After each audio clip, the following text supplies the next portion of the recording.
Muy buenos días con todos y todas. Me toca disertar en esta oportunidad ya el último tema dentro del flujograma de una investigación penal propiamente, que es el tema de las reparaciones después de que se emite una sentencia, una decisión jurisdiccional.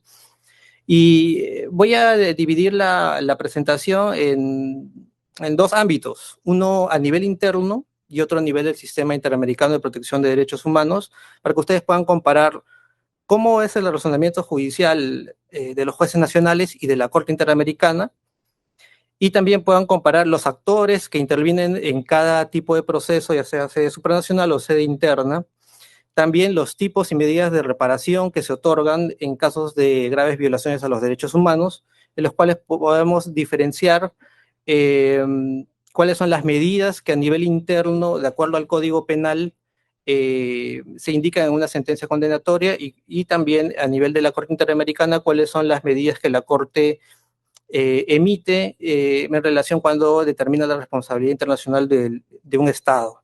Entonces, vamos a iniciar. También quería hacer un pequeño paréntesis antes de poder desarrollar la sesión. Es que se ha podido explicar a lo largo del taller y de los diversos expositores que me han antecedido un poco cómo es la actuación del Ministerio Público en la investigación fiscal con enfoque de derechos humanos. Pues no solo están las fiscalías especializadas propiamente que aplican ese enfoque, sino que ustedes también, como fiscalías comunes u de otras especialidades, también deberían aplicar estos enfoques por una sencilla razón. Vamos a analizar el tema de reparaciones, pero la actuación que ustedes tengan como miembros del Ministerio Público, en un eventual caso de que llegue al sistema interamericano, va a tener una repercusión como Estado, como Ministerio Público y también como su actuación como funcionarios. Nosotros como fiscales estamos sujetos a órganos de control y también a mecanismos procesales que la norma procesal prevé en el marco de la investigación. Sin embargo, la actuación que nosotros podamos realizar el día de hoy va a tener una repercusión de aquí a unos 20 o 10 años. ¿Y qué es lo que va a ocurrir, como ocurre muchas veces cuando veamos las medidas de reparación que dicta la Corte Interamericana? Es que después el Estado, como finalmente es declarado responsable, ejerce el derecho de repetición, que es que aquel derecho en el cual la Procuraduría determinada, que puede ser el Ministerio Público, la Procuraduría del Ministerio de Justicia o del General del Estado, ejerce este derecho contra el funcionario que ocasionó la violación de los derechos humanos. Entonces, si nuestra actuación el día de hoy es negligente, no acorde a los estándares de derechos humanos, esto va a traer una repercusión en unos 20 años en caso un caso llegue a la Corte, ¿no? Y eso pasa también con los magistrados del Poder Judicial. Se determina la responsabilidad del Estado y se va a repetir contra los funcionarios que ocasionaron esa violación. Así que, así sean fiscalías especializadas o fiscalías comunes, la actuación que realicen el día de hoy puede eventualmente tener una repercusión a nivel internacional y individualmente a través del pago de una reparación civil por los perjuicios ocasionados al Estado al declararse la responsabilidad internacional. Entonces, eso quería comentarles como preámbulo para poder ir desarrollando el tema, que en este punto es una medida de garantía también. Aquí podemos ver un poco cómo es el esquema de intervención del Ministerio Público en la Corte Superior de Justicia Penal Especializada a través de los casos que conoce su sistema de derechos humanos. Y también podemos hacer un símil comparándolo al sistema interamericano y el único tribunal supranacional de la región, que es la Corte Interamericana. Pues recordemos que la Comisión Interamericana ejerce una función política, si se quiere decir, y también cuasi jurisdiccional, que es de alguna manera comparándolo al Ministerio Público, ¿no? Hay un esquema dentro de un proceso de sede internacional que también lo podemos trasladar a nivel interno, ¿no?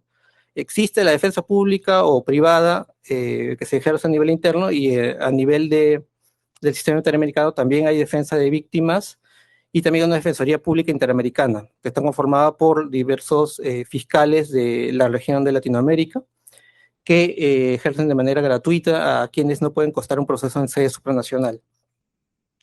El Poder Judicial es el símil de la Corte Interamericana como órgano jurisdiccional, el Ministerio Público es a su vez como la Comisión Interamericana de Derechos Humanos, Y también intervienen en algunas oportunidades organizaciones no gubernamentales, inclusive instituciones públicas en calidad de amicus curiae en sede supranacional.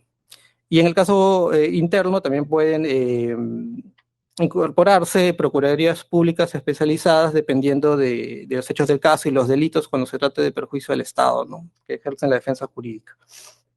Aquí podemos ver un flujograma de la investigación y del proceso penal que es transversal a a la mayoría de procesos penales, a la mayoría de delitos también.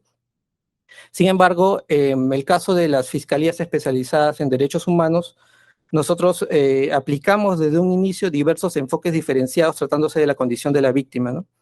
Si es que existe un uso excesivo de la fuerza tratándose de una víctima por su condición de mujer, se aplica el enfoque de género también. Se aplica un enfoque interseccional si es que la víctima tiene también a su vez diversas condiciones. El enfoque de interculturalidad, también tratándose de las víctimas de comunidades indígenas o campesinas o nativas, entre otros tipos de enfoques. Lo que quiero indicar aquí también es que si bien existe una fiscalía especializada que aplica los enfoques de manera obligatoria en sus investigaciones y procesos penales, también ustedes como fiscalías comunes deben aplicarlos. Los estándares interamericanos, los estándares de las Naciones Unidas también en materia de investigación deben ser observados por las fiscalías comunes. No suelen ser aplicados, como vemos unas disposiciones más que todo se sustentan en el derecho nacional. Sin embargo, de acuerdo a una de las disposiciones finales y transitorias de la Constitución, también forma parte del derecho nacional los tratados en derechos humanos que el Estado peruano ha ratificado, ¿no? Entonces, todo el corpus juris interamericano también es de observancia obligatoria para los miembros del Ministerio Público, independientemente de que sean o no del subsistema de derechos humanos. Y es un poco como les comenté, porque hay casos en los cuales fiscalías comunes, digamos, han actuado en el marco del derecho interno sin observar las normas internacionales, los estándares, y han llegado casos a la Corte Interamericana y justamente se han ordenado diversas medidas para que los operadores de justicia también puedan observar estos estándares. También existe en la jurisprudencia el primero de los casos que fue Hellman versus Uruguay, Almonacid Arellano contra Chile, donde la Corte Interamericana también desarrolla el control de convencionalidad, indica que todos aquellos funcionarios públicos que ostentan una cuota de poder están facultados para poder aplicar el control de convencionalidad cuando sea incompatible las normas internas con la Convención Americana o el Corpus Juris Interamericano. Entonces, hay esa obligatoriedad por parte de los operadores de justicia, sean miembros del Ministerio Público o del Poder Judicial, de aplicar estos estándares, eh, aparte de los que rigen el debido proceso, su actividad, debida diligencia, ¿no? Sino estos estándares diferenciados tratándose de la condición de la víctima y que justamente van a reforzar el rol de garantía y de tutela de los derechos que nos corresponde como representantes del Ministerio Público. Entonces, este es un flujograma de un poco cómo se desarrolla la investigación y proceso penal, particularmente en el caso del subsistema. Nosotros tenemos un protocolo que es a favor de los defensores de derechos humanos que tiene un poco menos de un año desde su entrada en vigencia y que ahí se establecen enfoques diferenciados y que involucran también no solamente a la Fiscalía de Subsistema, sino a las Fiscalías de Prevención del Delito, fiscalías penales corporativas, fiscalías mixtas, fiscalías especializadas también, como la FEMA, crimen organizado, entre otras, porque es un flagrante, quienes van a intervenir en un primer momento por la cercanía, la inmediatez, van a ser las fiscalías comunes. Entonces, desde un inicio de la apertura de diligencias preliminares, del primer acto en que el fiscal interviene al momento de una detención, o cuando ha ocurrido un hecho de muerte, lesiones, entre otros, se debe aplicar estos enfoques. Porque justamente al tratarse con mayor razón de una situación en la cual se ven involucrados derechos humanos, las fiscalías comunes van a intervenir. Las fiscalías del subsistema de derechos humanos no tienen todas las sedes a nivel nacional, sino que donde no haya sedes se amplía la competencia de la fiscalía para que puedan conocer. Pero quienes intervienen en un primer momento por la inmediatez van a ser las fiscalías comunes.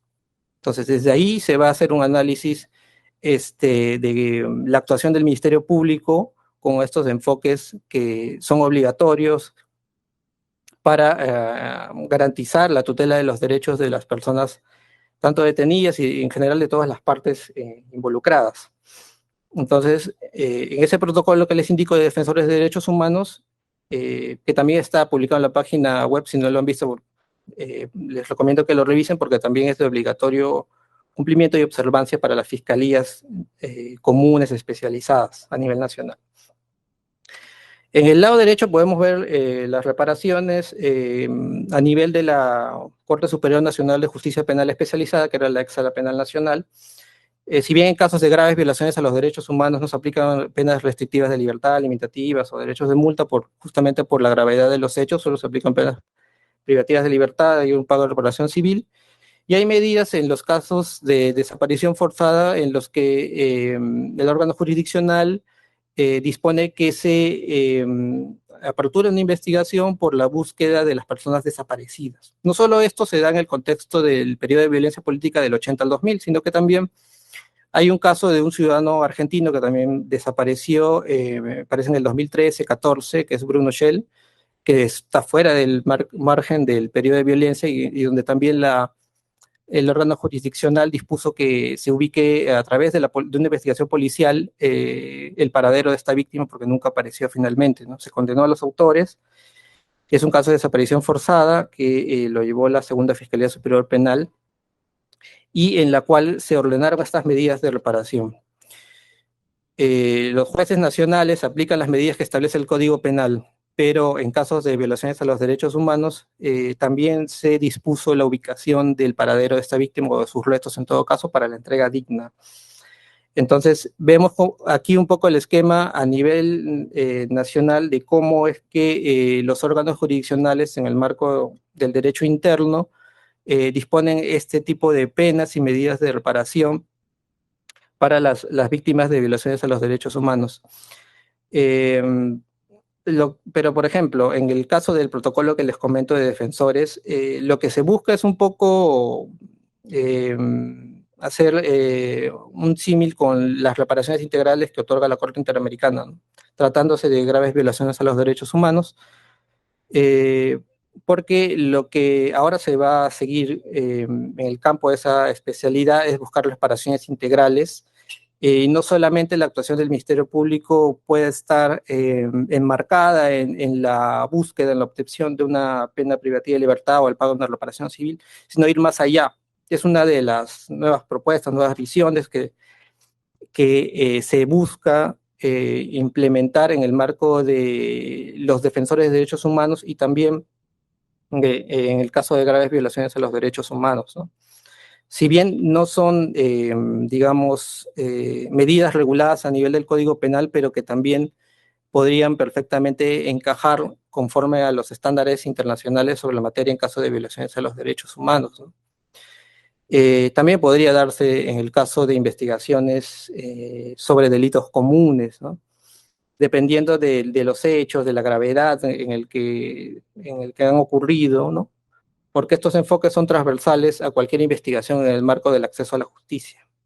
Entonces, aquí es un poco una muestra de cómo pueden ver cómo actúan los órganos jurisdiccionales a nivel interno. Ya entrando al ámbito supranacional, vemos que se incrementan diversas medidas de reparación en comparación a los que otorgan los órganos jurisdiccionales internos, ¿no? Y estamos hablando de un mismo hecho que de repente para las víctimas no se pudo obtener una reparación justa o no se, digamos, garantizó el acceso a la justicia plenamente. Y bueno, han acudido al sistema interamericano porque es un sistema que se aplica en virtud del principio de subsidiariedad o complementariedad.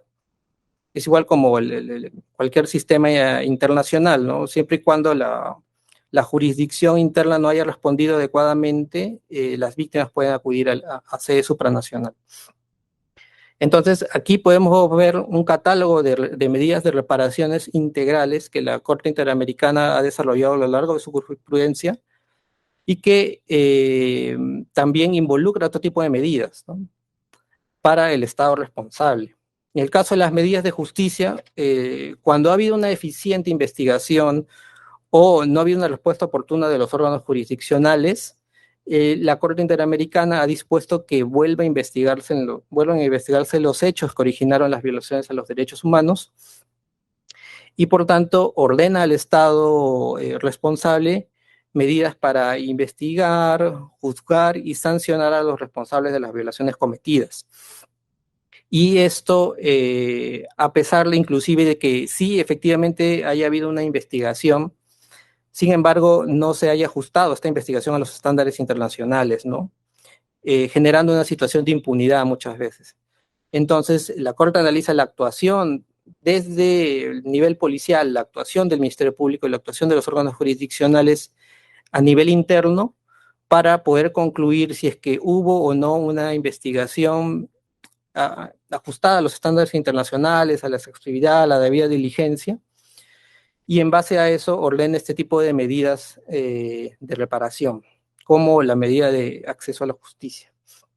Luego hay otras medidas, como la medida de satisfacción y rehabilitación. La satisfacción es una medida que puede ser, por ejemplo, la publicación de la sentencia en el Diario Oficial Peruano o en otro diario de mayor circulación a nivel nacional en el lugar en el que ocurrieron los hechos.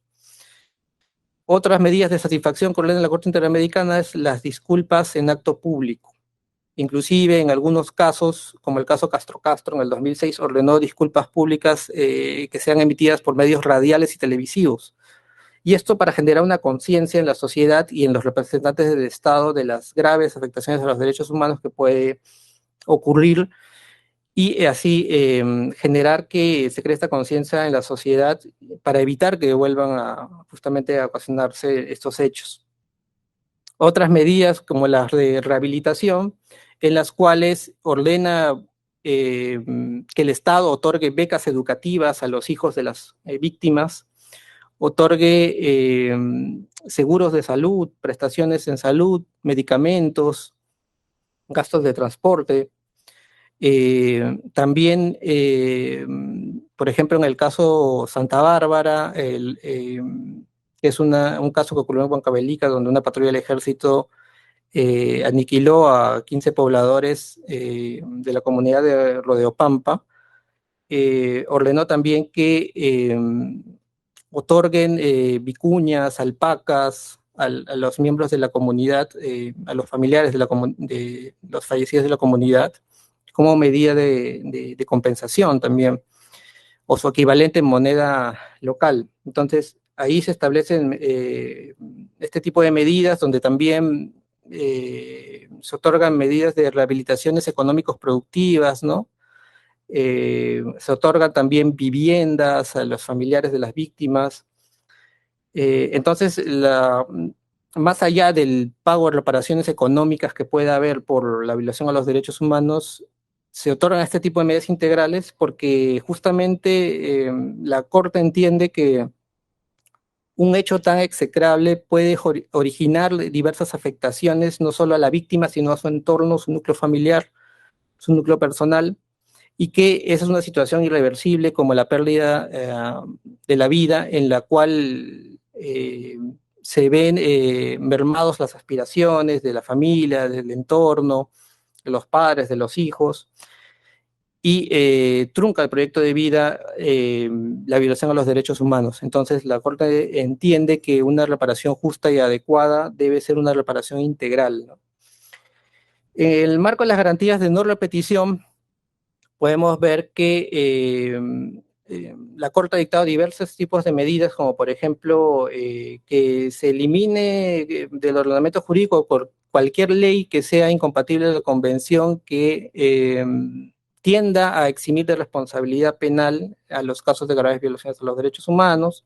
Por ejemplo, adecuar el tipo penal de desaparición forzada a los estándares internacionales. Y si no existe de esa forma, también modificar el Código Penal con agravantes de acuerdo a los hechos del caso, entre otros tipos de medidas de reforma legislativa. También indica como este tipo de medidas la emisión de políticas públicas para poder marcar una conciencia social en la cual permita que no vuelvan a repetirse los hechos. Por ejemplo, la elaboración de estadísticas sobre un caso determinado, eliminación de programas educativos que sean contrarios a la reparación integral, entre otro tipo de medidas que tienden a visibilizar los hechos a nivel de los funcionarios del Estado y también a nivel de la sociedad. En el caso de las indemnizaciones compensatorias, costas y gastos ya son medidas de carácter pecuniario.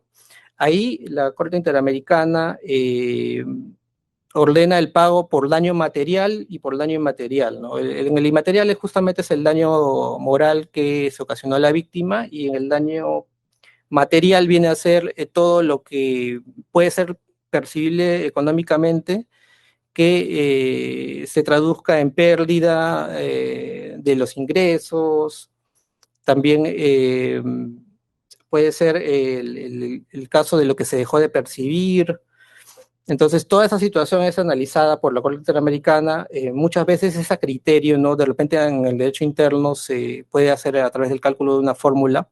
Sin embargo, la Corte muchas veces por equidad, proporcionalidad o de acuerdo a la información que proporcionan las partes, el Estado y las víctimas, determina de manera discrecional cuánto es lo que corresponde por el pago de estas reparaciones económicas. También, como es un proceso internacional, existe el Fondo de Asistencia Legal de Víctimas, que es un fondo que es una especie de auxilio judicial, en el cual si una víctima no tiene los medios económicos para costear el proceso, es supranacional, porque un proceso de esa magnitud dura alrededor de 10 años por lo menos en el sistema interamericano, la Corte otorga un monto para que pueda trasladarse, para que pague los gastos de representación de los abogados, y después cuando condena al Estado, eventualmente ese costo es asumido por el propio Estado, ¿no? Entonces también ordena estas medidas de reintegro del Fondo de Asistencia Legal de Víctimas, y otros tipos de medidas que a veces son pretensiones de las víctimas y que la Corte evalúa en su oportunidad, ¿no?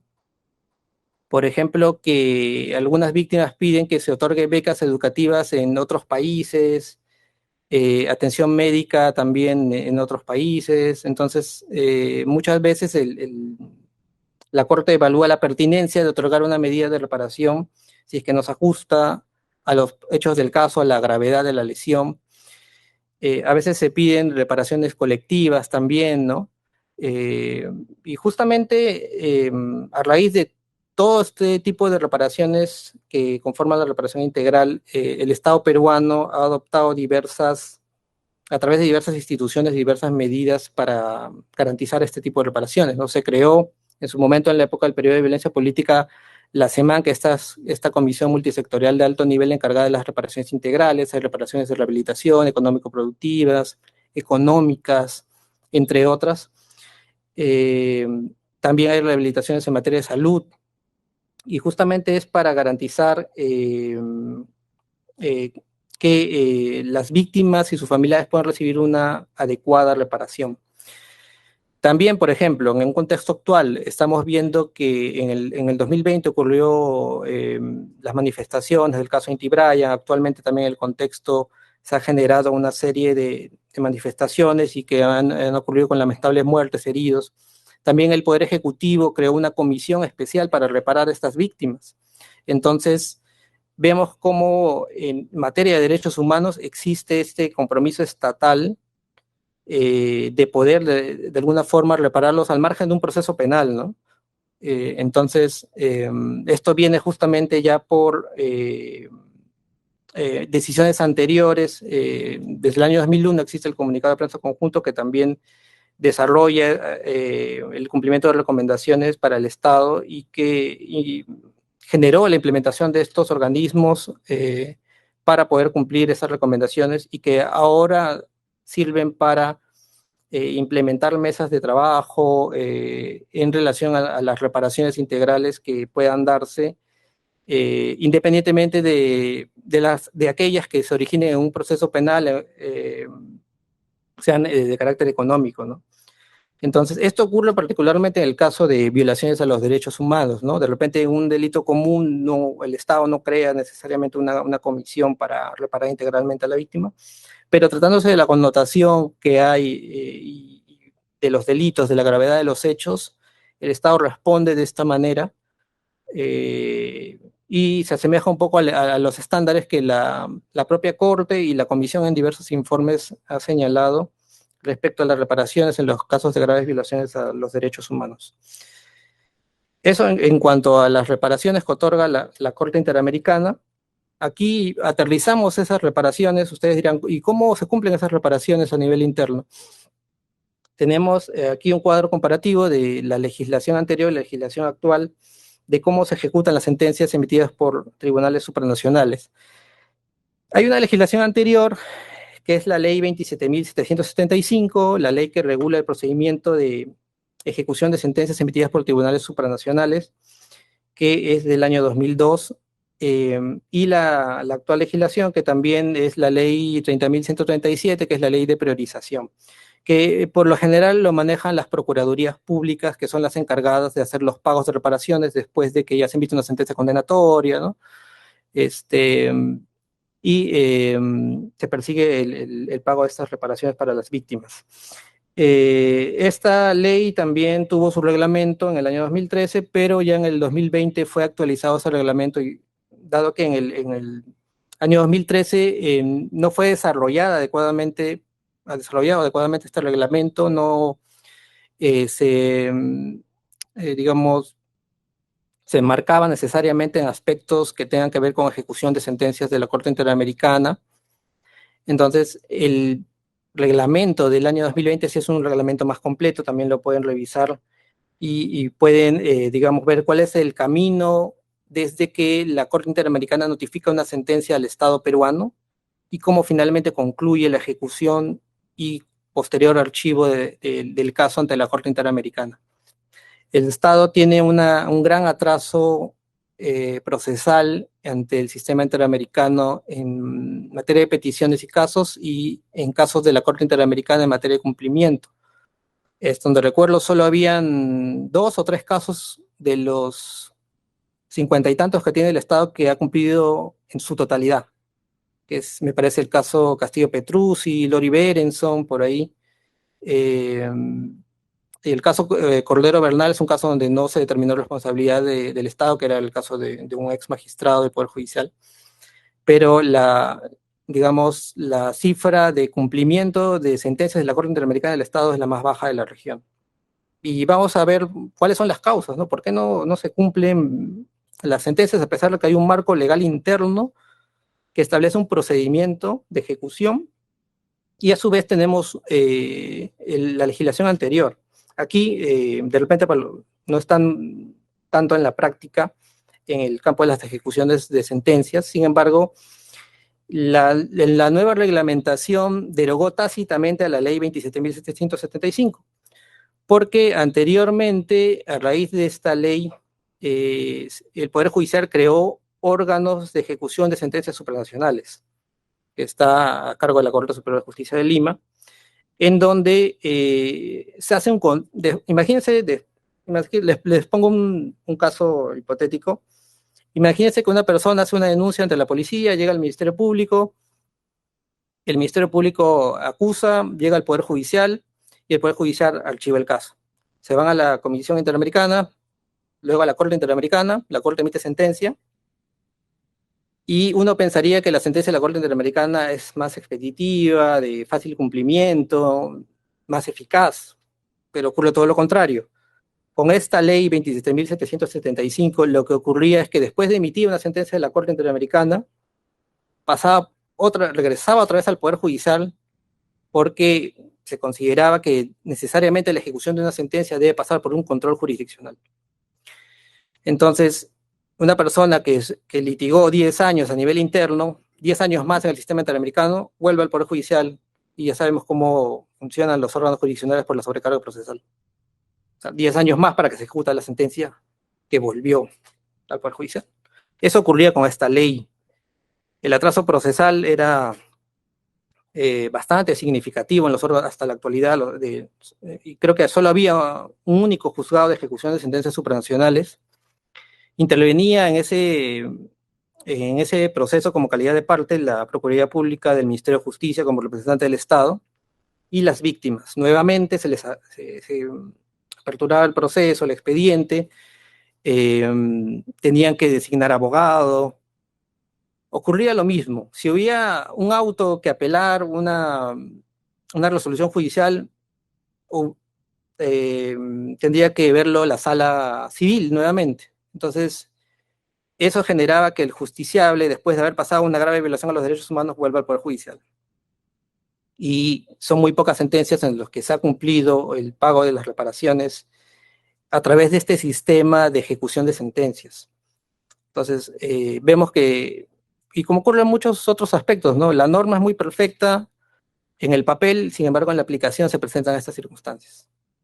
Con la actual legislación, se pensaba que a través de un proceso ya extrajudicial, que es el vigente, iba a ser más expeditivo, ¿no? Porque ya no hay un control jurisdiccional de la sentencia de la Corte Interamericana, sino que se realiza a través de un procedimiento a través del Consejo Directivo de la Procuraduría General del Estado, que es quien determina qué entidad es responsable de cumplir qué tipo de reparación que ordena la Corte, ¿no? Porque la Corte no te dice, muchas veces no te dice quién va a ser cargo de la reparación económica, lo deja a discrecionalidad del Estado. Y para que el Estado defina esa situación, toma un tiempo adicional. Es un consejo administrativo que tiene que sesionar cada 2 veces al año, 3 veces al año, después emitir una resolución, notificar a las entidades. Ministerio Público, tú te vas a encargar de investigar los hechos nuevamente porque no investigaste bien en su momento. Ministerio Público, encárgate de elaborar un protocolo de investigación fiscal para evitar que se repitan los hechos. Paga las reparaciones económicas a través de la Procuraduría del Ministerio Público, ¿no? Entre otro tipo de medidas. Entonces, sería más fácil si la Corte Interamericana dijera por competencia le corresponde al Ministerio Público cumplir este punto resolutivo, ¿no? Sin embargo, como se trata de una parte procesal que es el Estado, un sujeto de derecho internacional, no lo define así, pero ha habido casos en los cuales sí, indica el Ministerio Público deberá investigar los hechos conforme a los fundamentos de la sentencia, tal, ¿no? Entonces, muchas de las experiencias, cuando tú dejas a criterio del Estado cómo implementar una sentencia, inclusive por ahí laudos arbitrales de repente o cualquier decisión de un tribunal internacional de justicia, el Estado es muchas veces burocrático. Y lo que ocasiona finalmente es más retraso en el cumplimiento de la sentencia, más burocracia, entre otro tipo de medidas dilatorias que necesariamente se implementan en el marco de una norma interna. Entonces, la realidad es que, como les dije, hay 2 o 3 sentencias de las 50 y tantas que tiene el Estado que se han cumplido en su totalidad. No sé cuánto representa en porcentaje eso, pero es un porcentaje ínfimo en comparación al cumplimiento de otros países que también han sido determinados responsables internacionales. Entonces, ahí hay una reflexión de cómo está regulada la ejecución de una sentencia de la Corte Interamericana, puesto que el camino que recorre una víctima de violación de los derechos humanos aquí es muy largo, ¿no? En otros países, como en Brasil, por ejemplo, sobre todo las reparaciones económicas, se pagan a través de decretos presidenciales. Hay otros países de la región, como Bolivia, que también mantiene la ejecución de las sentencias por órganos jurisdiccionales, ¿no? Entonces, no hay una uniformidad ahí. La Corte Interamericana deja a criterio del Estado cuál es la mejor forma de que ejecute sus sentencias. Antes había un fondo que se llamaba el FEDADOI, de dinero obtenido ilícitamente, que estaba a cargo del Ministerio de Justicia, y se pagaban las reparaciones económicas en su gran mayoría justamente por ese fondo. Aquí no hay un fondo en el cual las entidades tengan específicamente reservada para el pago de reparaciones económicas. Y también la ley misma indica que en primer orden del pago están las deudas previsionales, en segundo las laborales y en tercero las violaciones a los derechos humanos. Entonces, hay una priorización que se hace ahí con esos criterios y muchas veces la víctima quiere cobrar esos montos y va a tener que irse a entidad A, entidad B y entidad C, y cada una le paga conforme a su capacidad presupuestal. Entonces, las reparaciones que se derivan del derecho a la tutela procesal efectiva, que es un derecho fundamental, muchas veces se ven desdibujadas, no solamente por la norma, sino por la eficacia de las autoridades que están a cargo del cumplimiento de la sentencia, y sobre todo en este aspecto económico. También existen dificultades en cumplimiento de sentencia en el tema de investigaciones del Ministerio Público, ¿no? A veces hay que observar los plazos, son investigaciones complejas, entonces muchas veces eso hace que el tiempo que las sentencias de la Corte señala, que es de un año, todas las sentencias de la Corte se deben cumplir en un año, porque así lo dispone, es imposible de cumplir.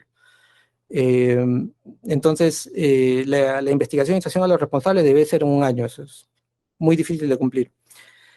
Las medidas de reparación, rehabilitación, satisfacción, de repente las de satisfacción son las que más rápido se cumplen, ¿no? Pero con este procedimiento hay que esperar un promedio de 1 o 2 años hasta que se determine qué entidad va a cumplir finalmente con una medida de reparación, ya sea aun cuando por antonomasia sea competencia de una entidad que sea evidente, ¿no?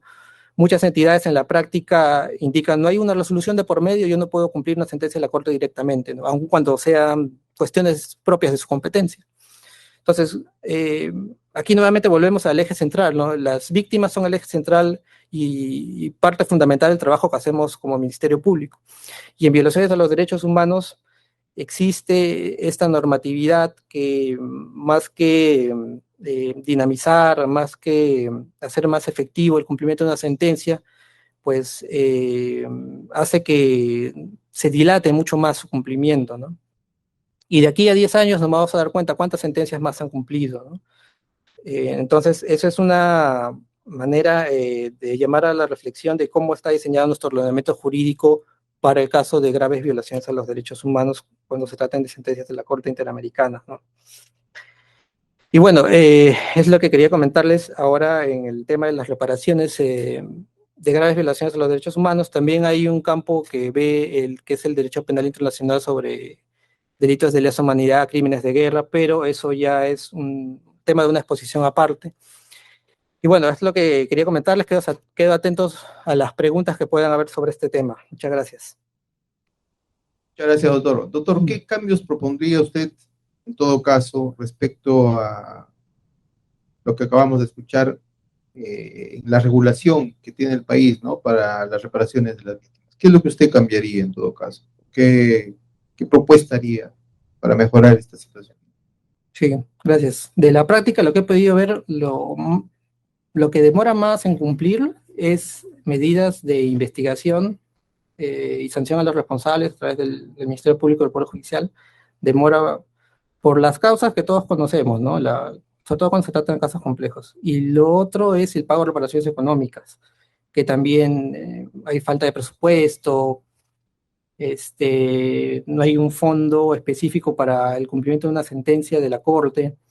Entonces creo que debería crearse una suerte de fondo para el pago de reparaciones, que lo que persiguen también justamente con todo lo que han perdido las víctimas, patrimonialmente hablando, sería lo más ideal, ¿no? Antes había este fondo que se llamaba el FEDADOI, y en la cual las sentencias se pagaban en meses, las reparaciones económicas, y son en moneda de dólar las que la Corte señala, ¿no? En sus sentencias. Entonces, podría modificarse la normatividad para crearse un fondo exclusivo del pago de reparaciones económicas y también a su vez modificar la ley de priorización porque las violaciones a los derechos humanos están en un tercer orden, ¿no? Primero son las previsionales, las laborales y luego entre las violaciones de los derechos humanos o derivadas de sentencias de la Corte Interamericana.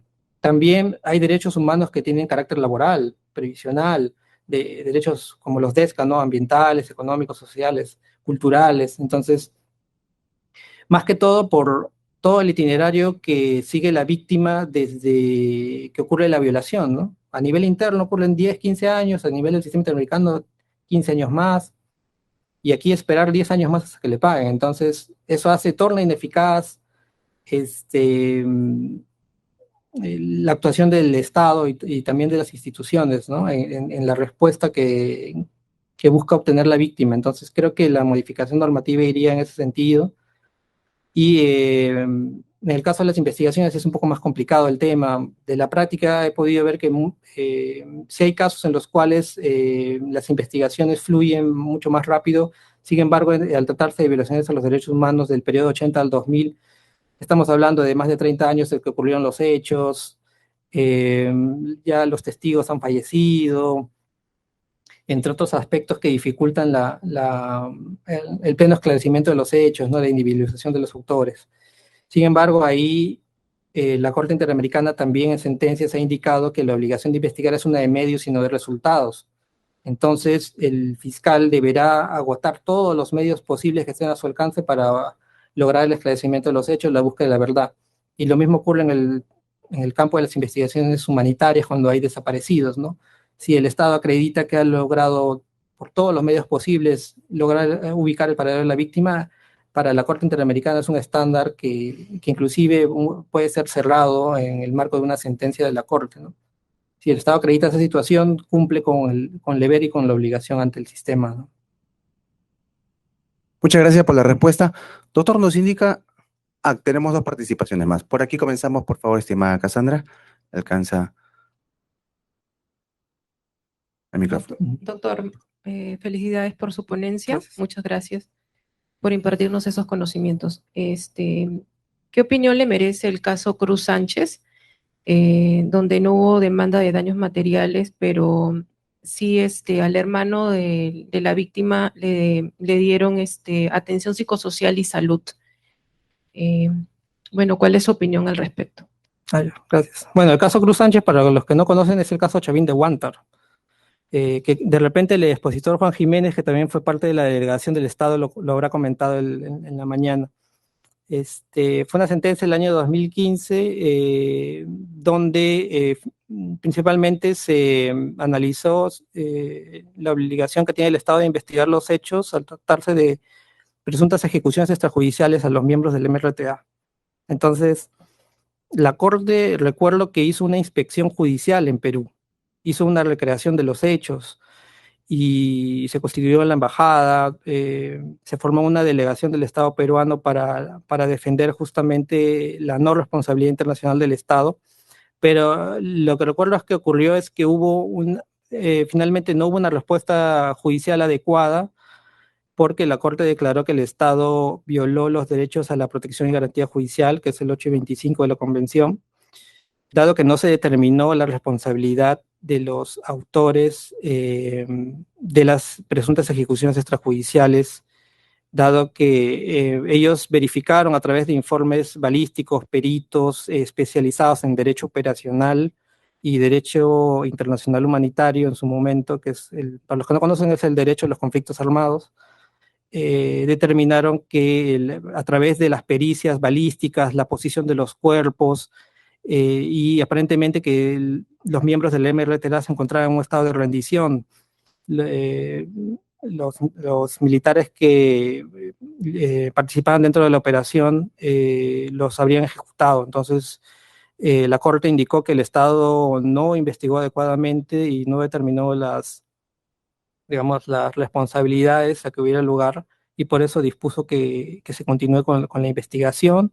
Sin embargo, recuerdo que dijo que la operación militar sí fue impecable, ¿no? O sea, al margen de ese tema, eh, se ajustó a los estándares del derecho operacional y derecho internacional humanitario en conflictos armados. Entonces, no hubo objeción a la parte operativa, al plan de operaciones que hubo en ese momento, pero sí a la actuación de un grupo de militares después de que ya habían tomado el control de la embajada, es lo que recuerdo. Y la Corte ordenó esa medida de reparación en justicia y también medidas de tratamiento psicológico para los familiares, ¿de acuerdo? Sí, porque entienden que creo que la fundamentación fue que de todas maneras en el contexto en que el Perú se encontraba y la forma en que ocurrieron los hechos De todas maneras, una muerte genera un impacto psicológico para cualquier familiar de la víctima, sea o no, haya sido o no miembro de terrorista. Entonces, tiene esa visión la Corte Interamericana, y como en otros casos también donde las víctimas han sido miembros de grupos terroristas, también ha otorgado ese tipo de medidas que a veces son un poco polémicas, ¿no? Cuestionables. Y me parece que Norle no pagó reparaciones económicas ahí, solo costas y gastos por los gastos procesales propiamente que generó acudir al sistema interamericano. La siguiente participación está a cargo de la doctora Karin Altamirano. Alcanzamos el micrófono, por favor. Sí. A quien tuvimos el gusto de conocer en el programa de asistencia técnica virtual para la implementación del Código Procesal Penal en Lima. Adelante, doctora. Buenas tardes. Gracias, muy amable. Doctor, ante todo felicitarlo por su brillante exposición y tenía una inquietud. Cuando las ONGs de derechos humanos que funcionan aquí en el país llevan las denuncias ante la Comisión de la Corte Interamericana, cuando el caso es exitoso, que ellos patrocinan, ¿reciben algún porcentaje respecto a la reparación civil que tengan que pagar el Estado a favor de la víctima que ellos patrocinaron? Gracias. Gracias. Sí, la Corte Interamericana en materia de reparaciones económicas ordena el pago de daño material, inmaterial y costas y gastos. El material e inmaterial, que son las indemnizaciones compensatorias, van para las víctimas exclusivamente. Los montos son para las víctimas.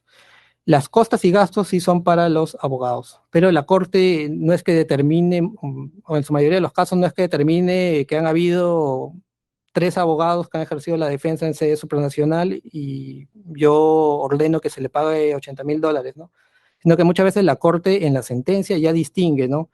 A quienes ejercieron la representación tal le corresponde $15,000, a tal $20,000 y así. Pero sí se les otorga a quienes ejercen la defensa, salvo que ejerzan a través de la Defensoría Pública Interamericana, que es gratuita para las víctimas, ¿no? Pero siempre especifican los montos que corresponden por las costas y gastos del proceso, ¿no? Disculpe, pero hacen énfasis si esos abogados pertenecen a una ONG en especial, a una ONG. Claro, en la sentencia, en la parte principal se consigna siempre las partes, quienes han ejercido la defensa en un inicio, porque hay algunos que ejercen la defensa al inicio, luego desisten de la defensa, se nombran nuevos abogados y así. Sí, todo el itinerario desde que es presentado a la comisión se consigna en la sentencia. Y finalmente, quienes hayan ejercido una defensa conjunta, de repente en etapa de la Comisión Interamericana y luego otra defensa en etapa de la Corte, también se especifica en la sentencia, ¿no?